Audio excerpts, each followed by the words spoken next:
Hi, I'm the Space Quest historian, and yes, the beard is gone, but look what my hair is doing. What is this? What is this little fucking thing? I have no idea. Anyway, welcome back to Decisions of the Elders. We had a bit of a setback the last time because our copper coin did copper squats. So let's head back because in the interim, I've had a little think. And that think involves this thing I found over here, the black hole generator. I don't think I've messed around quite enough with the dangerous apparatus of its nature. It's not a cooking plate for camping, Jerry. We've been... Oh, this machine is awesome. You certainly decide to take the black hole generator with you. Okay, he's actually going to pick it up. I was just thinking we could move it, turn it on somewhere, point it at the squirrel, perhaps. I'm still going to get that fucking squirrel. Okay, I have a black hole generator. I wonder what happens if I shove that in the squirrel's face. Hey, squirrel, my boy, I've got a present for you. It involves this nifty little thing. No. Okay, so my second little thing involved this pendulum clock. The fact that it's sitting on a web, blah, blah, blah, blah. It had something missing, didn't it? When I tried to mess with it, it was missing a pointed bottom end of the pendulum. Now, my think was that I actually do have a pointed thing, which I thought I was going to chuck at the squirrel, but let's see what this does. This should do the trick. You stick your walnut as provisory weight on the pointed end of the pendulum and push it. That was a lot of sounds. Hello, Mr. Microphone. How do you like that? He loves it. Anyway, this is not how I imagined solving this puzzle or any puzzle. And that's a bit of an annoying sound. It works. You have successfully repaired clockwork walnuts. Why? Proud of yourself, you've come to the conclusion that you've deserved a little reward and take the clock with you. Okay. Maybe Mr. Squirrel likes a bit of decoration. Maybe I've been going about this all wrong. Maybe what he really wants and why he's so pissed is because he just can't afford good house decorations. The squirrel would be overcome with joy, but the clock doesn't fit into the knothole.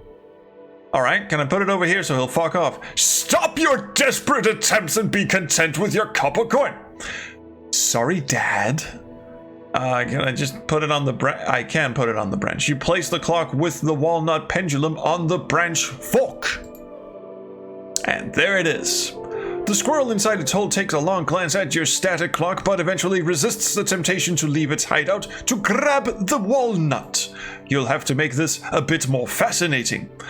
Okay, do I activate the clock? Tinkly tinkly, you give the pendulum a little push? There you go. Now this is definitely too much for the little nut addict in its hole. The squirrel comes out of its hole and is more than fascinated. And there it is. That is a giant fucker, isn't it? I once heard that there was this would-be pirate with that unpronounceable name who hypnotized monkeys with bananas on a metronome. Would you please leave your Monkey Island references? I think we've had quite our fill of those when we played Valhalla Strikes Back, but this is something new. Great job, Wilco. Alright, well, can I poke something up his ass, please? Question, why can't I hear the clock anymore, although the pendulum is still swinging? Why? Because we have the fourth wall to contend to, obviously. Because the noise would start to annoy me. Now stop being meticulous. I thought that's what I was doing.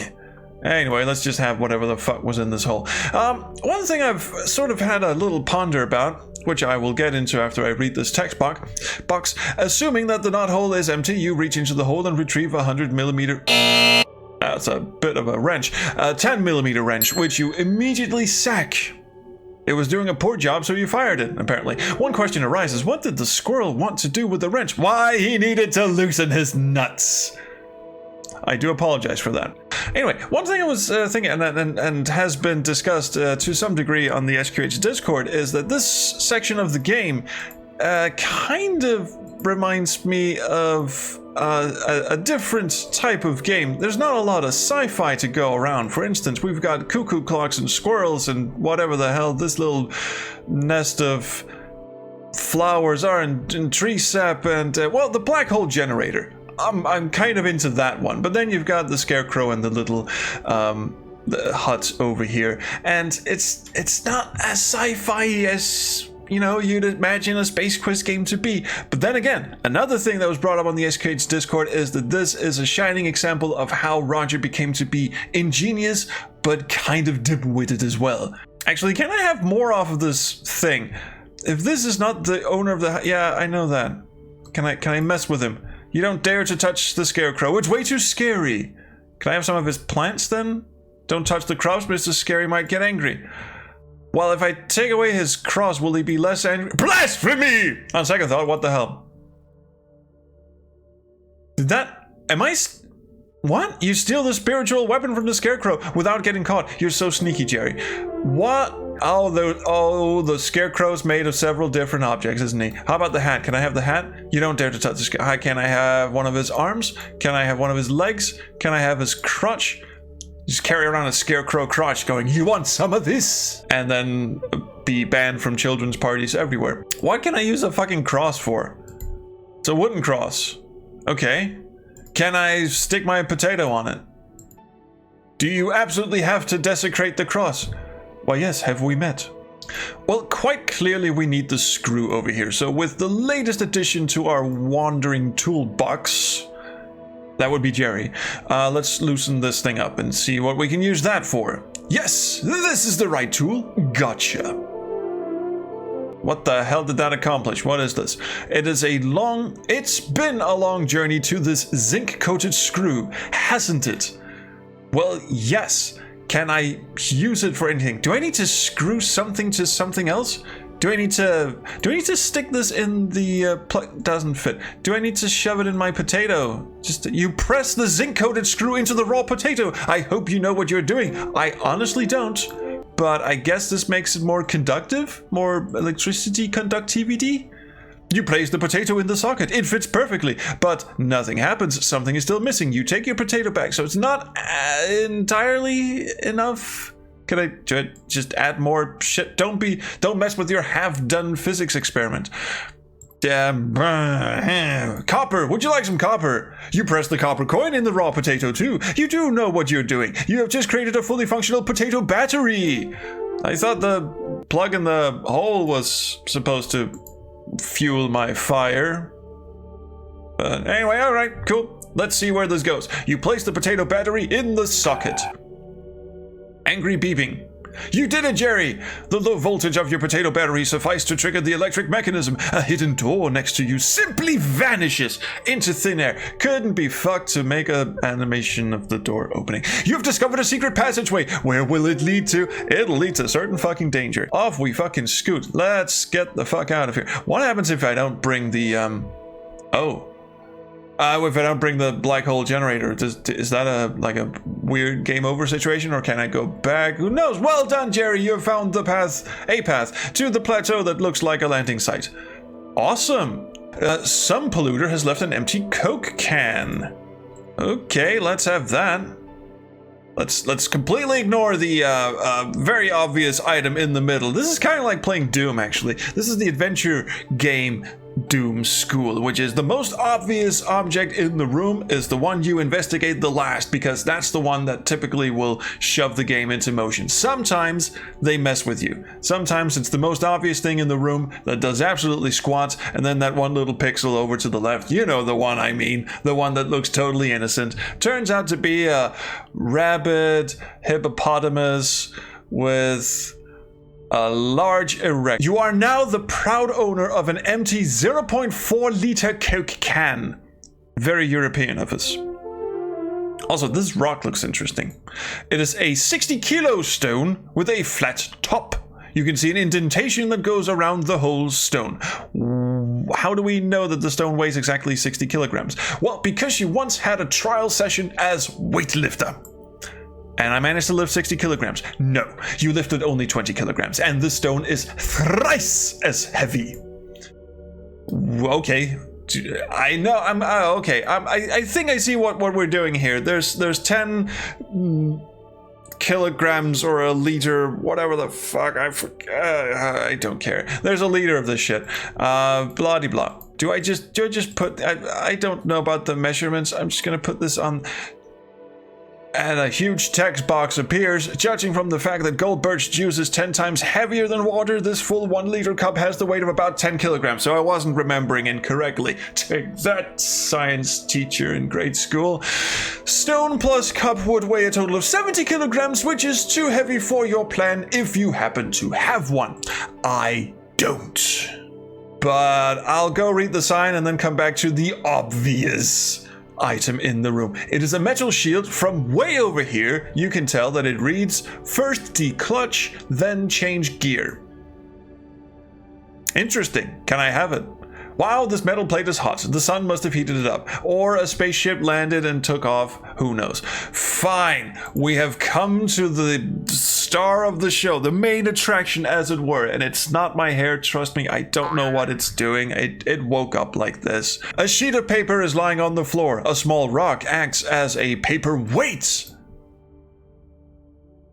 You remove the paperweight and take the sheet of paper. Slowly. It's a letter. It reads, Jerry. As expected, you have failed the test. You have proven yourself being stupid beyond all measure. Fucking knew it. I am herewith breaking our engagement. I am done with you. Don't you ever, almost misread that, try to look for me again. Oh no, she has abandoned me. The love of my... I should probably put some feeling into that. Oh no, she has abandoned me. The love of my life. I can just as well jump from these cliffs. Apparently this is the musical version. I'm dreadfully sorry about that. Jump from these cliffs. And off he scoots. Wait, there's still hope. What hope? That I survive the jump and just break my spine? Nah, wait, dude, does this really look like Julia's handwriting? Cause I'm a handwriting expert now. And take a smell of this letter, the scent of lemon. Doesn't it smell familiar to you? Yes, the lemon-scented weirdness of that brother of his. Was it Perry or Terry or Barry or Slime Carry?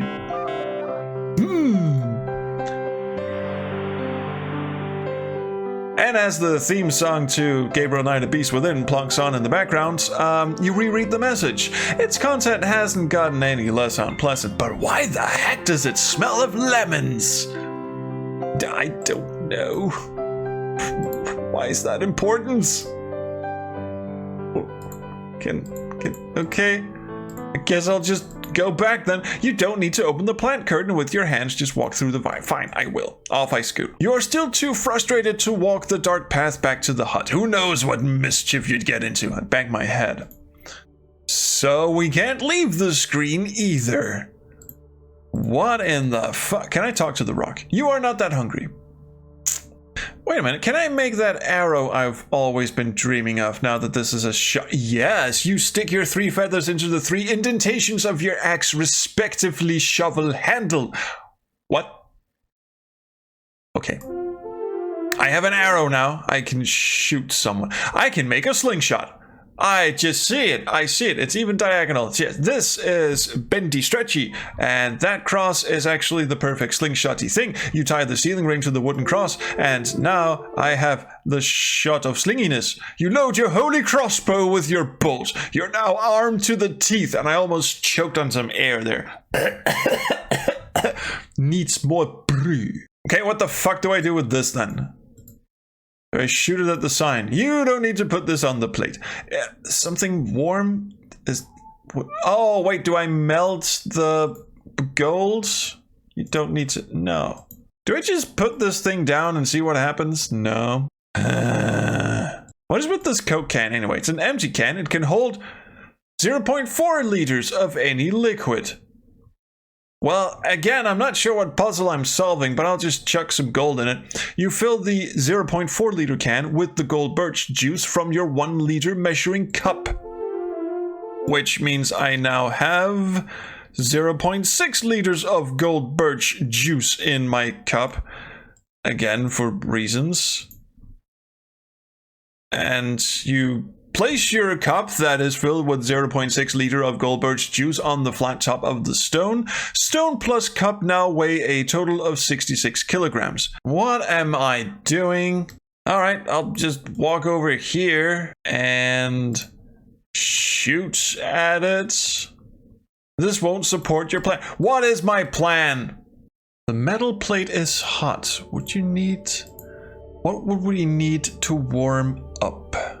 Okay, I have to concede that I am a bit stuck. I'm not entirely sure what puzzle I'm trying to solve here. I only have one screen to work with and precious few objects in that screen. I've got the rocks, they do nothing. The beaded curtain does nothing. I put my gold on a rock for no reason whatsoever, which elicits this stupid joke. And there's a very warm metal shield over here, but I can't do anything to it. So it is at this point that I am a little bit thankful that the game actually comes with a walkthrough, which I will now peruse. What? I literally thought I tried everything. But you have to click the message on the hot plate. Why do you want to burn it up? What does that have to do with the lemon smell? You place Julia's unpleasant farewell letter on the hot plate. Then it burns. Oh, suddenly faint letters appear on the paper. Faint letters appearing in the heat. Are they elfish? Don't you throw some motherfucking Lord of the Rings bullshit my way. I will not have it. No, they're not. It's not the one letter. The letters become clearer. Julia, the smart girl, must have used lemon juice to write you a secret message. Does that actually work? All right. And the heat of the metal plate has revealed it. It reads, Dear Jerry, that's a big fucking slice of lemon.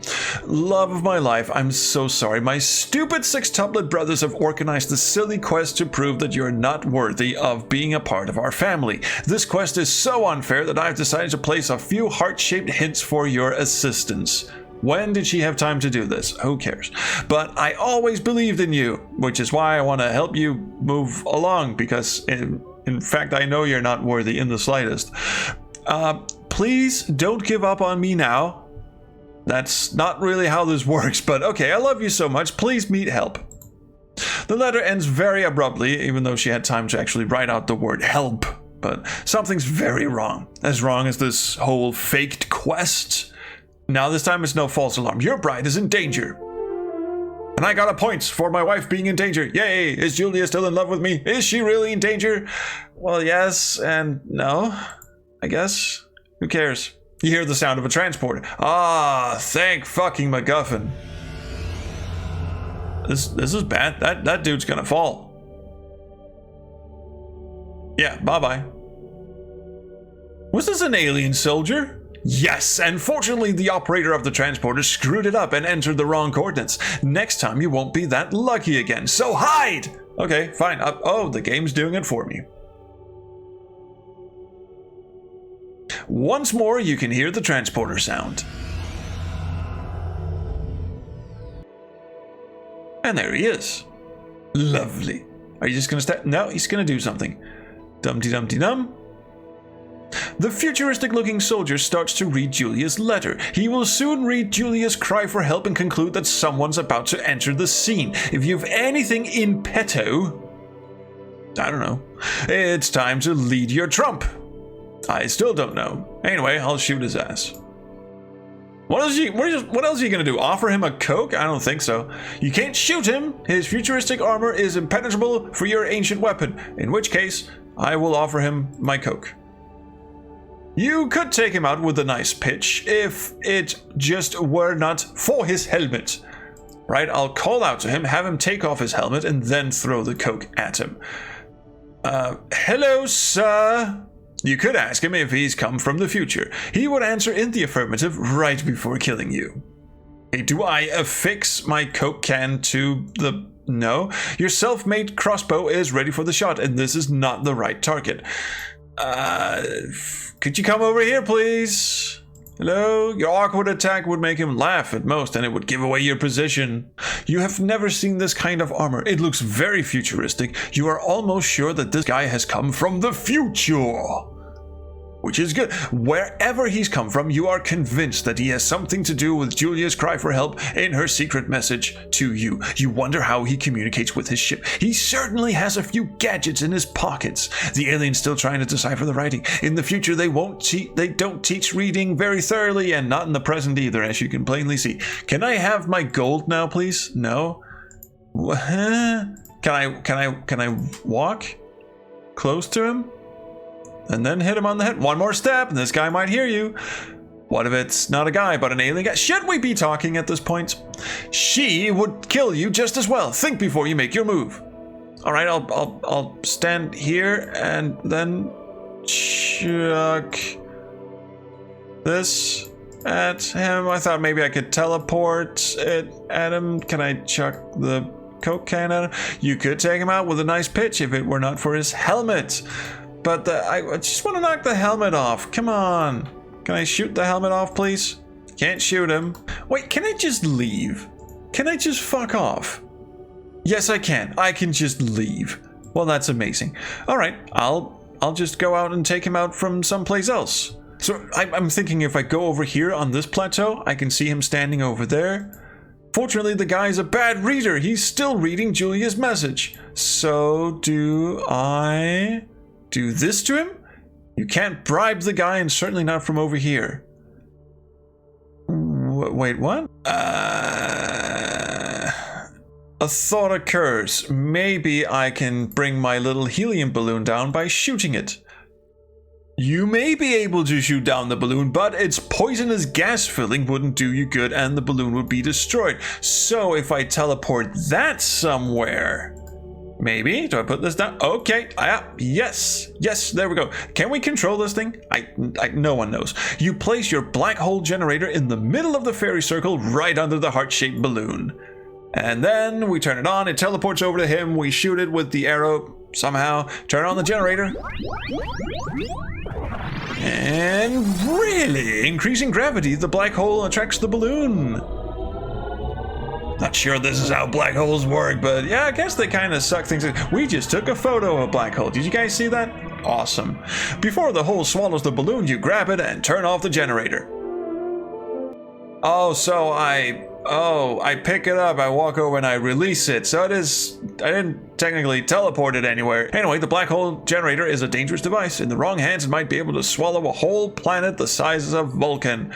It's already helped you a lot. Now it's time to say goodbye to your toy before it sucks you in. Why? Alright, bye-bye, fuckstick. The balloon and its poisonous filling might be the solution for your problem. You have to find a way to attack from safe distance.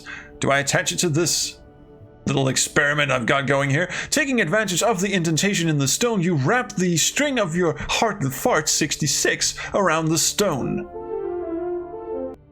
And it just slowly lifts off. Since uplift and weight are compensating each other, the balloon and the weighted stone rise a few inches.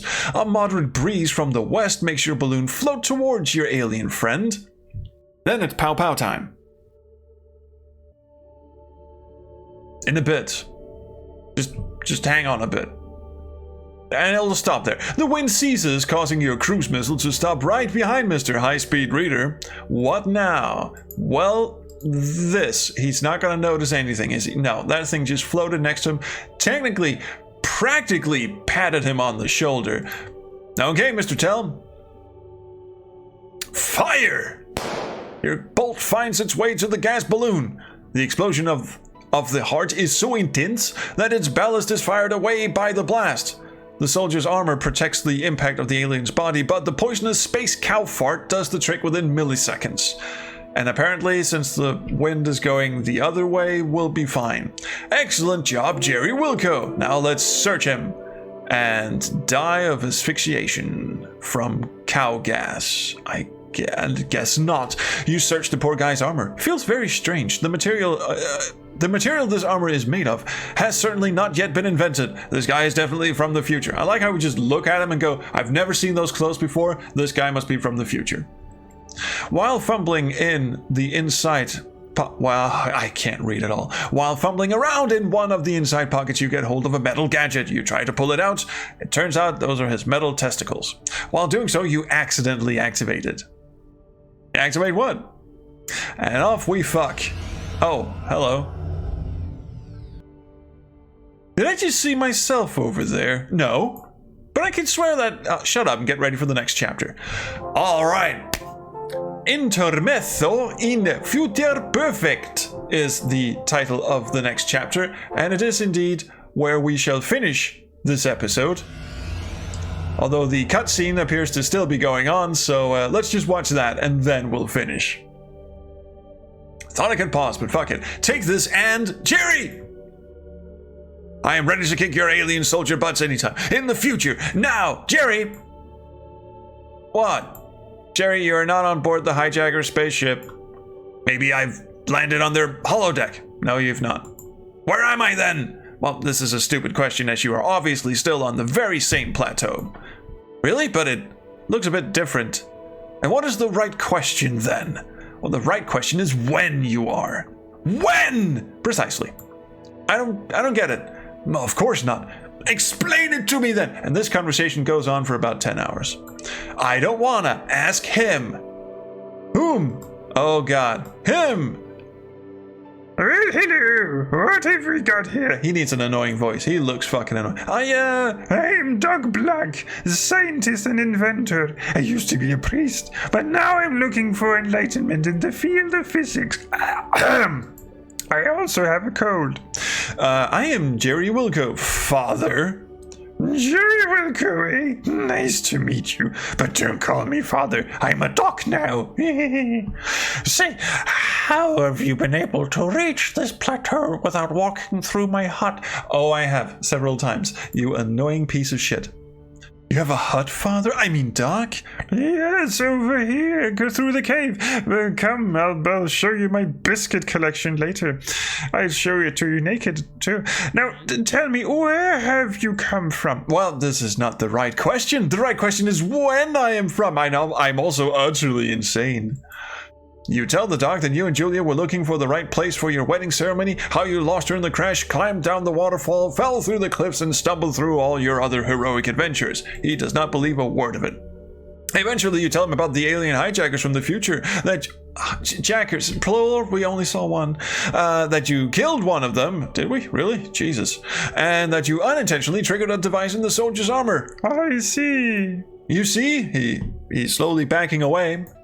Sure, and it's rather obvious. When you search the soldier's armor, you triggered a transporter for space and time. I'm also quite insane. Time? Are you sure? Take a look around. Don't you notice anything? The vine at the entrance to the cave, for instance? It is much shorter, but it's still there. Wrong. It's already there. And this means... It means you travel back in time. See you at the asylum. I'm a time traveler? That's cool. I'll go down in history as a time traveler. And as a sideline, I'll be able to prevent Julia from being hijacked. That's not cool at all. You must not change your future. More precisely, your past. Any attempt to mess with the time-space continuum would come to a bad end. So I cannot help Julia. Damn! but why have I traveled back in time in the first place? Well, you traveled back in time because the transporter had been set to absolute space coordinates here, while the time coordinates had been set relatively. Okay, I don't get it. Well, the soldier's transporter had been set to the geographic coordinates where you consequently also just landed. Clear? How do I know this? Don't ask. Clear. The temporal coordinates, however, had not been set to an absolute point in time, but relatively. The soldier traveled a certain length of time back in the past. You have now traveled the same length of time, even more in the past. Got it. It's a bit weird. I think so. This means if I don't want to meet Julia as an old man, I must find a way to travel back to the future. We must send you back to the present, to be exact, and fast before you mess up the space-time continuum. Okay, but how? You don't happen to have a cryo chamber, do you? No. This won't be invented until the end of Space Quest 2, but I have recently invented something that might help you. A temporal wormhole generator. I used to have one of those. You can generate a wormhole that sends me through time? Precisely. I only need one final ingredient to complete it. A worm. A worm? A worm! worm. Of course. Oh, Why do you think it's called a wormhole after all? because we're idiots. Well then, if this is what it takes to get my love back, I'll get you that worm. Later, next week. Thank you so much for watching. Please like, subscribe, do whatever you kids do. Do leave me a comment because as you well know, well and truly know, I do love the comments very much. So, thank you so much for watching. I'll see you on the Crowe stream.